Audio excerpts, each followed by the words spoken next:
हाँ सर, मैं ना आपको अभी भेजती हूँ, बस मुझे 2 मिनट दीजिए। हाँ जी। बेटा चिप्स ले लो। नहीं चाहिए। अरे बेटा ले लो कुछ, ये चिप्स हैं और मेरे लेज हैं। अरे बोला ना अंकल नहीं चाहिए, आप जाइए यहाँ से। अरे बेटा आप ले लोगे तो मेरे को कुछ पैसे आ जाएंगे, उन पैसों से मैं बच्चों के लिए राशन ले जाऊंगा। बेटा बोला ना मैंने नहीं चाहिए, दिमाग खराब करके रखा हुआ है, दिख नहीं था मैं यहाँ पे अपने ऑफिस का काम कर रही हूँ बैठ के। बेटा ये क्या बात हुई, अगर आपको सामान नहीं खरीदना तो मुझे धक्का क्यों मार रहे हो? कम से कम मेरे बड़े होने का लिहाज तो कर ही सकती थी ना। क्या आपकी यही संस्कार है? आप औरों के साथ ऐसे ही व्यवहार करते हो क्या?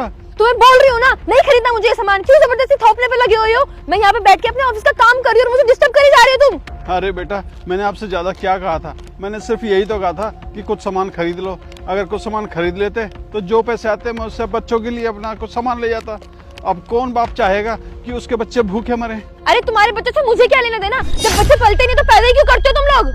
अरे क्या बात हुई? अरे यार कुछ नहीं हुआ, मैं यहाँ पे बैठ के अपने ऑफिस का काम कर रही थी और इसने मुझे आके डिस्टर्ब कर दिया। पता नहीं तब से क्या बोले जा रहा है, ये खरीद लो वो खरीद लो, ये खरीद लो वो खरीद लो। नहीं खरीदना मुझे कुछ भी सामान। अंकल आप बताइए मुझे क्या बात हुई? अब देखो ना, मैंने तो मेम साहब से कहा था कि कुछ सामान खरीद लेंगी, कुछ सामान खरीद लेती तो मैं बच्चों के लिए कुछ सामान ले जाता, लेकिन इन्होंने तो मेरी बेइज्जती भी कर दी और धक्का भी दे दिया। देखिए मैडम, आप इस बेचारे गरीब को देखिए, इनकी हालत क्या है। इतनी ठंड में भी इन्होंने आधी बाजू की पहन रखी है और अपने बच्चों के लिए, अपना घर चलाने के लिए। अब आप खुद देखिए, ये 5-10 रुपए की चीजें बेच रहे हैं, इनको क्या ही बचता होगा?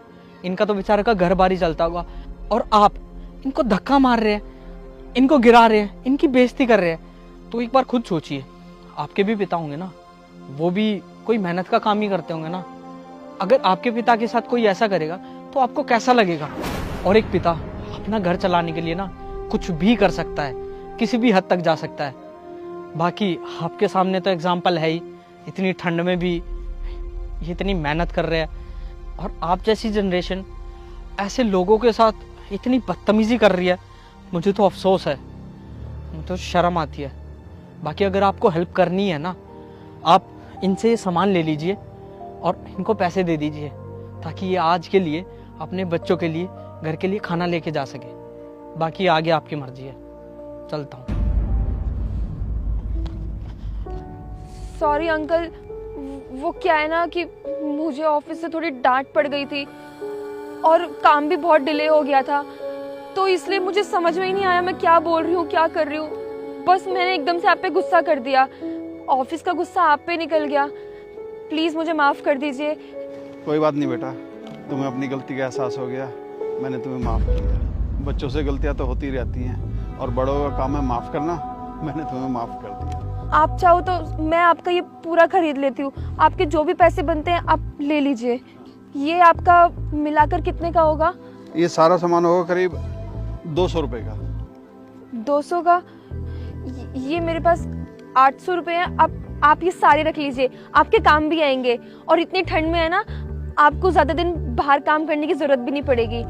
अरे नहीं बेटा, मुझे है ना मेरी मेहनत के ही पैसे दे दो, मैं इतने सारे पैसे नहीं रखूंगा। रख लीजिए अंकल, मैंने आपके साथ इतनी बदतमीजी करी, कम से कम मुझे तो अपने पश्चाताप का मौका मिलना चाहिए ना। नहीं बेटा, मैं भी तो आपकी बेटी की उम्र की हूँ।